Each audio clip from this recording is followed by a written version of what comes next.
तो graphical method अपना चल रहा है यहाँ पर, ठीक है। ग्राफिकल मेथड की प्रॉब्लम्स अपन कर रहे थे।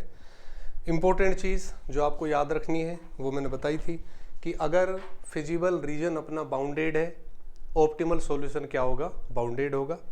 फिजिबल रीजन अगर अनबाउंडेड है, उस केस में दोनों ही पॉसिबिलिटी हो सकती है, ऑप्टिमल सॉल्यूशन बाउंडेड भी हो सकता है, ऑप्टिमल सॉल्यूशन अनबाउंडेड भी हो सकता है, ठीक है। यानी कि फिजिबल रीजन अगर कैसा है, अनबाउंडेड, अनबाउंडेड, ठीक है। और प्रॉब्लम किसकी है, मैक्सिमाइजेशन की। उस केस में तो आप ये फॉर्मूला काम में लेते हो, z greater than capital M, ठीक है। जहां जितने भी आपके वर्टेक्स हैं या कोणीय बिंदु हैं, उन सब पर आप क्या फाइंड करते हो, मैक्सिमम वैल्यू, वो कैपिटल एम है। इसका फिर आप ग्राफ ड्रॉ करते हो। अगर इसका ग्राफ या इसका जो क्षेत्र है वो ये जो अनबाउंडेड रीजन है इसको इंटरसेक्ट करता है, तब तो यहां पर भी रीजन क्या हो जाएगा, अनबाउंडेड। अदरवाइज यहां पर रीजन क्या होगा, बाउंडेड। इंटरसेक्ट नहीं करेगा तो बाउंडेड, इंटरसेक्ट कर गया तो फिर अनबाउंडेड। इसी तरह से प्रॉब्लम अगर किसकी है, मिनिमाइजेशन की, उस केस में ये देखते हैं अपन, Z less than small M, जहां स्मॉल एम अपन जो भी कोणीय बिंदु है आपके कॉर्नर पॉइंट्स, उन पर जो मिनिमम वैल्यू आ रही है उसको अपन क्या कहते हैं, स्मॉल एम, ठीक है। तो z less than small m के लिए अपन इसको करते हैं। इसका फिर मैं रीजन देखूंगा, अगर इसका रीजन इस अनबाउंडेड रीजन को इंटरसेक्ट कर रहा है तब ऑप्टिमल सॉल्यूशन भी अनबाउंडेड होगा। अगर इंटरसेक्ट नहीं कर रहा है उस केस में ऑप्टिमल सॉल्यूशन क्या होगा, बाउंडेड होगा, ठीक है। तो ये पॉसिबिलिटीज, और इससे एक रिलेटेड एक प्रॉब्लम अपन ने लास्ट क्लास में की थी, और कुछ प्रॉब्लम भी अपन इसमें देख सकते हैं।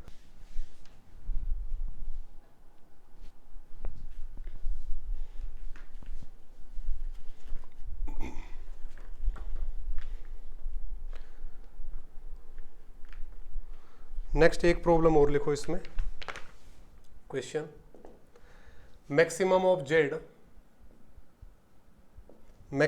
Z equal to 6x1 minus 2x2 subject to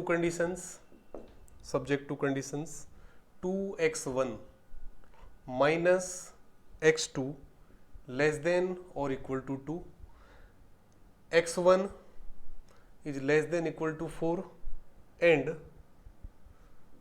x1, x2 are greater than equal to 0, ठीक है। तो ये प्रॉब्लम अपन नेक्स्ट ले रहे हैं।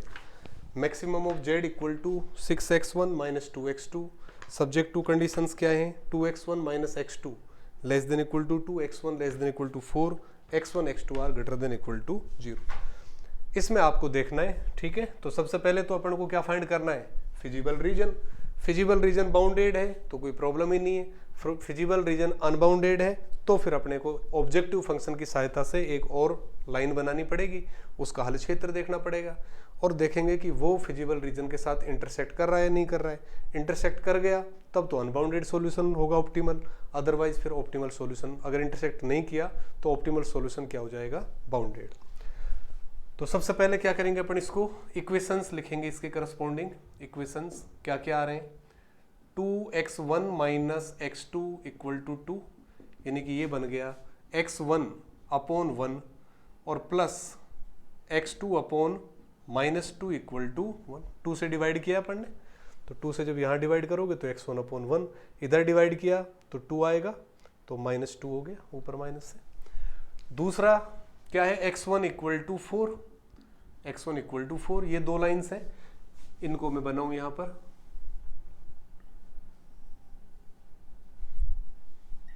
तो इधर x1 एक्सिस है, दूसरा इस पर मैं क्या लूंगा, x2। x पहली लाइन के लिए क्या है, x1 पर तो 1, तो x1 पर तो 1 हो गया, और x2 पर क्या है, माइनस 2, x2 पर माइनस 2, तो माइनस 2 इस तरह से लोगे आप, ये 1 और इधर कहीं आ गया माइनस 2 x2 पर। तो ये लाइन बन गई इन दोनों पॉइंट्स को मिलाते हुए, ठीक है, ये लाइन। तो ये पॉइंट तो क्या है, 0, माइनस 2, और ये पॉइंट क्या है मेरे पास, 1, 0। पहली वाली जो इनइक्वलिटी, इसका रीजन अपन देखें, ओरिजिन रखा इस पर, तो 0 less than equal to 2 satisfy हो रहा है। इसका मतलब इसका जो रीजन है वो किधर होगा, ओरिजिन की तरफ, ठीक है, इस तरफ, ओरिजिन की तरफ, ठीक है। ये दूसरी लाइन x1 इक्वल टू 4, तो x1 इक्वल टू 4 के लिए जाए अपन, तो 1, इधर आ गया 2, फिर 3, और कहीं पर क्या आ गया 4, ठीक है, x1 इक्वल टू 4। तो ये पॉइंट मेरे पास क्या बना 4,0, 4,0। तो इसकी लाइन मैंने बनाई, इसकी लाइन। इसका सॉल्यूशन ऑफ रीजन अपन देखें तो 0 इसको सेटिस्फाई कर रहा है, तो ओरिजिन की तरफ ये इसका रीजन हो गया। ठीक है, तो इस तरह का आपके पास ये रिजल्ट आ रहा है।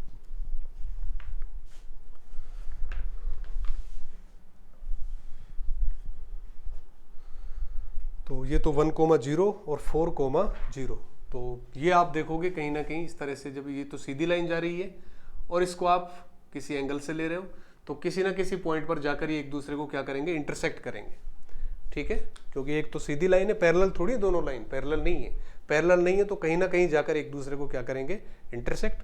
क्योंकि वो आप अगर इसको पूरा प्रॉपर तरीके से बनाएं, क्योंकि यहाँ अपन एक सीधी लाइन बना रहे हैं, या पॉइंट्स के बीच की डिस्टेंस भी अपनी फिक्स नहीं है, क्योंकि 1 है वो चेंज हो जाता है, इसलिए। बाकी आप देख रहे हो कि एक लाइन किसी एंगल पर है, दूसरी लाइन क्या है, पैरेलल है किसके, x2 एक्सिस के। तो किसी ना किसी पॉइंट पर जाकर ये दोनों लाइन एक दूसरे को क्या करेंगे, इंटरसेक्ट करेंगे। तो कहीं ना कहीं अगर ये दोनों एक दूसरे को इंटरसेक्ट कर रहे हैं, ठीक है, तो अब दोनों का रीजन कौन सा हुआ, कॉमन रीजन। ठीक है, दोनों लाइंस का अगर कॉमन रीजन की अपन बात करें तो कॉमन रीजन कौन सा होगा, यहाँ पर पॉइंट ऑफ इंटरसेक्शन जो भी आएगा आपके पास, ठीक है, दोनों लाइंस का पॉइंट ऑफ इंटरसेक्शन मैं इसमें लिख देता हूँ। पॉइंट ऑफ इंटरसेक्शन आपको मिलेगा 4,6। ये जो पॉइंट आएगा वो क्या आएगा, 4,6। ठीक है, वो आप निकाल सकते हो। x1 इक्वल टू 4 है, 4 इसमें रख दो, तो x1 की जगह 4 रखा तो 4 2 जा 8 माइनस x2 इक्वल टू 2, तो माइनस x2 इक्वल टू इधर जाए तो माइनस 6 हो गया, तो x2 इक्वल टू 6 के, तो 4,6 आपको पॉइंट मिला। और इसका जो रीजन है वो इस तरफ है, इसका रीजन इस तरफ है, तो दोनों का जो कॉमन रीजन बना वो ये बना, इधर ये दोनों का कॉमन रीजन आ रहा है। ठीक है, ये कॉमन रीजन चल रहा है दोनों का। तो ये अगर कॉमन रीजन चल रहा है तो यहां पर जो अपने पॉइंट्स बने, ठीक है, जो वर्टेक्स बन रहे हैं, इसके वर्टेक्स कौन कौन से पॉइंट बने, 3 पॉइंट्स। एक तो कौन सा, 2 पॉइंट्स, एक तो ये वाला पॉइंट, 3 हो गए। इस पॉइंट को तो O ले रखा है, इसको मैंने क्या ले लिया A, और इस पॉइंट को सपोज क्या ले लिया मैंने B। तो O पॉइंट तो क्या बना, जिसके कोऑर्डिनेट्स क्या हैं 0 0। A पॉइंट के कोऑर्डिनेट्स क्या है 1,0, और B पॉइंट के कोऑर्डिनेट्स क्या है अपने 4,6। ठीक है, तो ये मेरे पास क्या आ रहे हैं, कॉर्नर पॉइंट्स। और जो फिजिबल रीजन है वो कैसा आ रहा है, अनबाउंडेड। फिजिबल रीजन मुझे क्या मिल रहा है, अनबाउंडेड। अब फिजिबल रीजन अगर अनबाउंडेड है, उस केस में ऑप्टिमल सॉल्यूशन के लिए दोनों पॉसिबिलिटी हो सकती है। ऑप्टिमल सॉल्यूशन अपना बाउंडेड भी हो सकता है, ऑप्टिमल सॉल्यूशन अनबाउंडेड भी हो सकता है। तो इस केस में आप सबसे पहले z कैलकुलेट करोगे। z इक्वल टू किसके, मेरे पास 6x1 और माइनस 2x2, ये z है। तो 0 0 पर वैल्यू देखेंगे तो 0 आ रही है। 1,0 पर तो x1 की जगह 1 लिखा, x2 की जगह 0 लिखा, तो 6 आ गया। 4,6 की जगह वैल्यू देखें तो 4 6 जा 24 और माइनस 6 2 जा 12, तो 12 आ गया। ठीक है, तो ये मेरे पास किसकी वैल्यू आ रही है, z की वैल्यूज। प्रॉब्लम किसकी है, मैक्सिमाइजेशन की, इसलिए जो सबसे बड़ी वैल्यू है वो उसको आपको कंसीडर करना है। तो इसको मैंने क्या मान लिया, सपोज कैपिटल M। अगर इसको कैपिटल M मान लिया मैंने, अब मुझे किसका रीजन देखना है बताओ, इसका देखना पड़ेगा z greater than capital M। और z किसके बराबर है, 6x1 माइनस 2x2 और greater than capital M। Capital M की वैल्यू क्या मेरे पास 12, तो यहां से ये आ गया x1 अपॉन 12, तो 6 2 जा 12, और प्लस x2 अपॉन 2 6 जा 12, तो माइनस का 6 और ग्रेटर देन 1। तो x1 पर तो 2 और x2 पर माइनस 6, x1 पर तो 2 और x2 पर क्या आ रहा है माइनस 6, तो माइनस 6 कहीं नीचे आएगा। ठीक है, सपोज यहां आ रहा है तो x1 पर तो क्या आ रहा है 2, x2 पर माइनस 6, यानी कि ये लाइन इस तरह से लाइन बनेगी, इस तरह से ये। और 0 0 लिखें तो 0 ग्रेटर देन 1 पॉसिबल नहीं है, इसका मतलब इसका जो हल क्षेत्र हुआ वो इस तरफ हुआ। जो भी लाइन बन रही है इसका हल क्षेत्र क्या है, इधर है। तो आप यहां से देख सकते हो कि ये जो लाइन है, ठीक है, ये लाइन है, इसका हल क्षेत्र इसके दूसरी साइड में है, जो अपना फिजिबल रीजन है उसको इंटरसेक्ट नहीं कर रही है। अगर इंटरसेक्ट नहीं कर रही है इसका मतलब क्या हुआ, सॉल्यूशन क्या होगा, बाउंडेड होगा। ठीक है, तो optimal solution is bounded, optimal solution is bounded.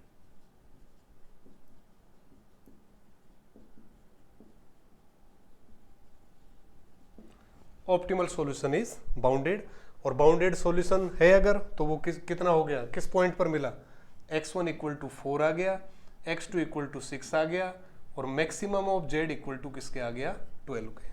ठीक है, तो यही है unbounded region but optimal solution is bounded and it is 4,6। तो इस तरह से अगर रीजन आपका अनबाउंडेड है तो अनबाउंडेड रीजन के अब कई सारी प्रॉब्लम्स अपन यहाँ पर कर चुके हैं। अनबाउंडेड रीजन के केस में दोनों ही पॉसिबिलिटी होती हैं। अगर फिजिबल रीजन आपका अनबाउंडेड है उस केस में ऑप्टिमल सॉल्यूशन बाउंडेड भी हो सकता है, अनबाउंडेड भी हो सकता है। तो ये इंपॉर्टेंट चीज़ें, इसके रिजल्ट्स मैंने आपको लिखवा दिए थे। एक और प्रॉब्लम मैं यहाँ पर ले रहा हूँ, ठीक है, इसकी लास्ट प्रॉब्लम अपन कर रहे हैं।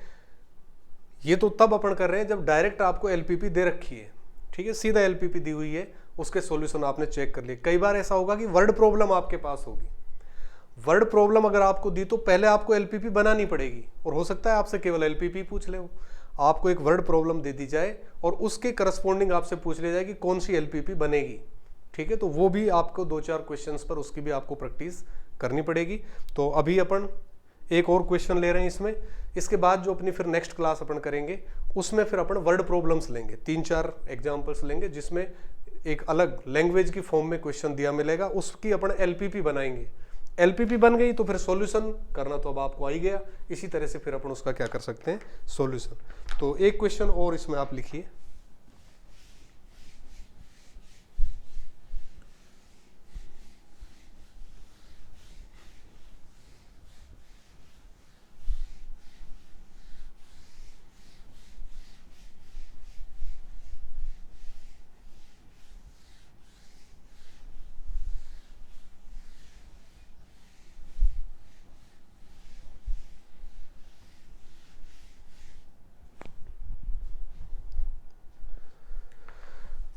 लिखो question, maximum of z equal to -x1 plus 2x2 subject to conditions, subject to conditions -x1 plus x2 less than equal to 1, -x1 plus 2x2 less than equal to 4, x1 is less than equal to 5 and x1, x2 are greater than equal to 0। तो ये problem आपको next problem दे रखी है, maximum of z equal to -x1 plus 2x2, -x1 plus x2 is less than equal to 1, -x1 plus 2x2 is less than equal to 4, x1 is less than equal to 5। तो ये problem आपको दे रखी है। तो सबसे पहले अपन क्या करेंगे, इसके करस्पॉन्डिंग ग्राफ बनाएंगे। तो इस वाली इनइक्वलिटी के करस्पॉन्डिंग जो लाइन बनेगी, लाइन, ठीक है, वो क्या बनेगी, -x1 plus x2 equal to 1, इसको मैं लिख सकता हूँ x1 अपॉन -1 और plus x2 upon 1 equal to 1। ठीक है, तो ये नंबर 1 दे दिया मैंने इसको, पहली लाइन। इसके करस्पॉन्डिंग डिवाइड करें तो x1 अपॉन तो किसके आ गया, -4 के, प्लस x2 अपॉन 4 से डिवाइड करोगे तो 2 2 जा 4 और इक्वल टू 1, ये आ गया नंबर 2। इसके करस्पॉन्डिंग क्या है, x1 इक्वल टू 5 और ये क्या है मेरे पास, नंबर 3। ठीक है, इसका अपन ग्राफ बनाए, ग्राफ। तो ग्राफ ड्रॉ करें तो 2 एक्सिस अपन यहां पर लेंगे, x1 और x2।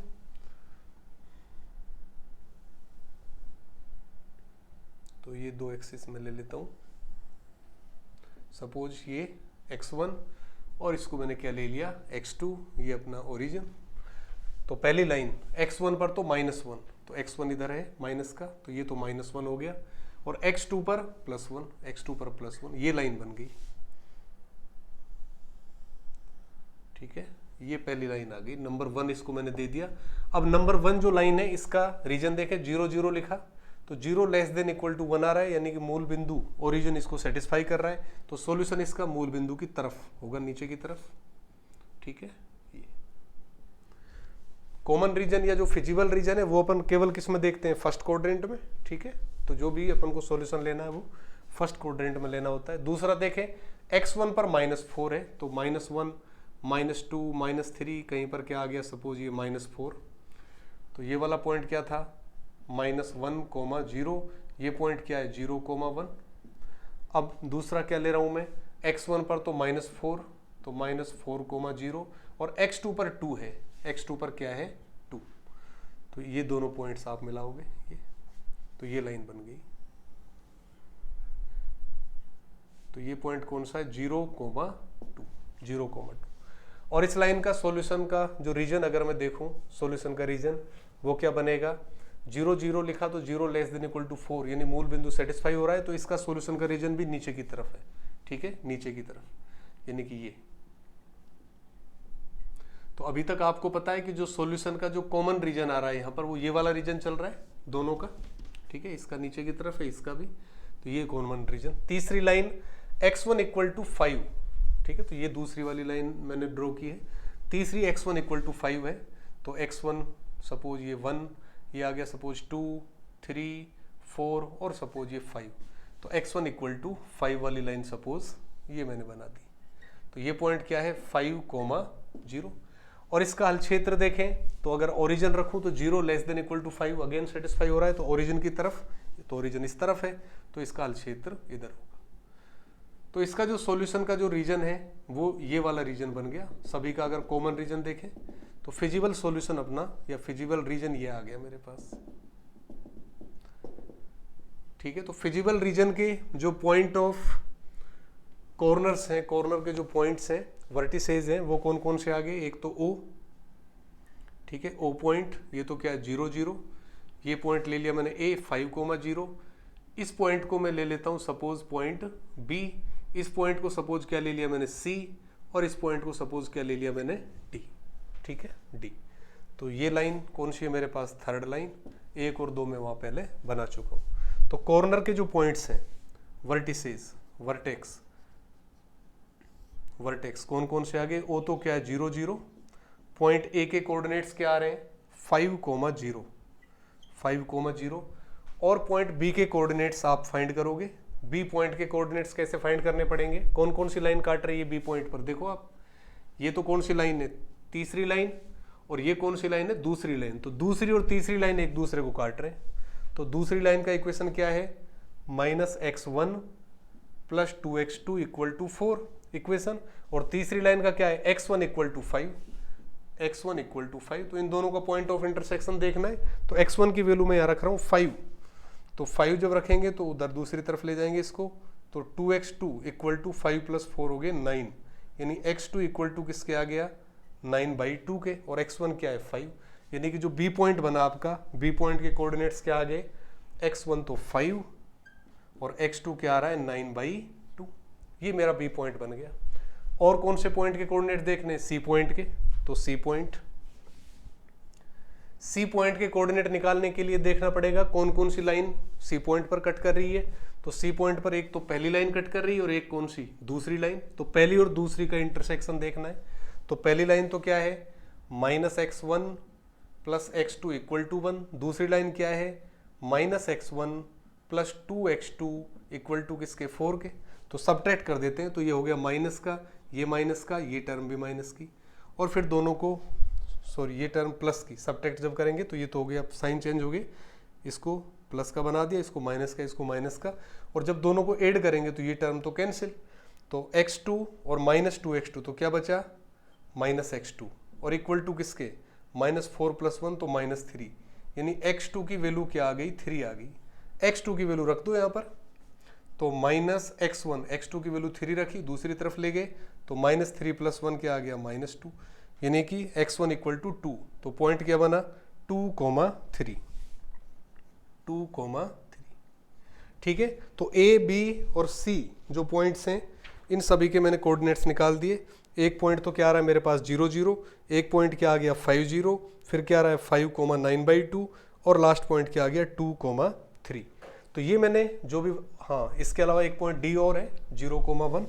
डी पॉइंट के कोऑर्डिनेट्स क्या है 0,1। ठीक है, तो ये भी अपना वर्टेक्स पर आ रहा है। अब इसके लिए जेड की वैल्यू फाइंड कर लो आप। जेड इक्वल टू क्या है -x1 और +2x2 -x1। ठीक है, तो यहां से एक चीज तो क्लियर है कि फिजिबल रीजन अपना कैसा आ रहा है, बाउंडेड।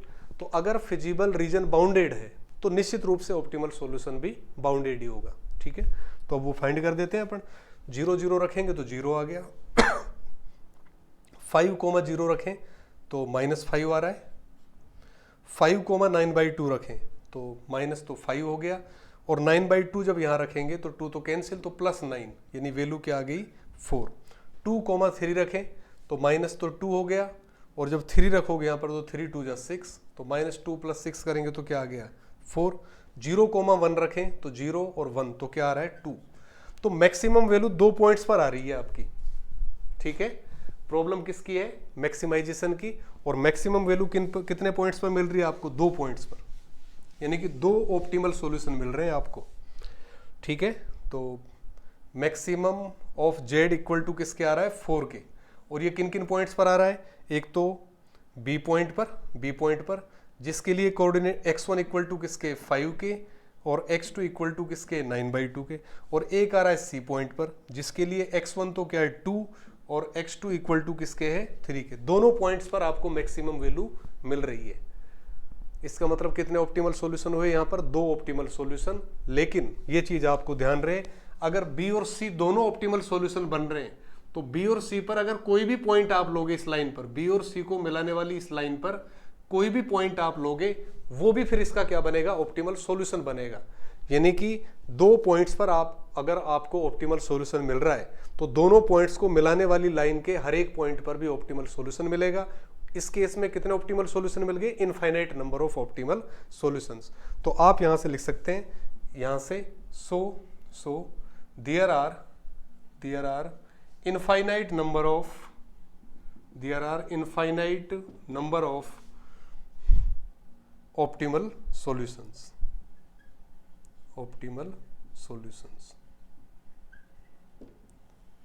ठीक है, तो ये इनफाइनाइट ऑप्टिमल सॉल्यूशंस का भी केस हो गया, क्योंकि अगर कोई भी वैल्यू आपकी जो ऑप्टिमल वैल्यू है वो एक से ज्यादा पॉइंट पर अगर आपको मिल रही है तो फिर वहां पर इनफाइनाइट ऑप्टिमल सॉल्यूशन होंगे। इसको ये भी लिख सकते हो आप, और ये भी लिख सकते हो ऑल्टरनेट ऑप्टिमल सॉल्यूशन।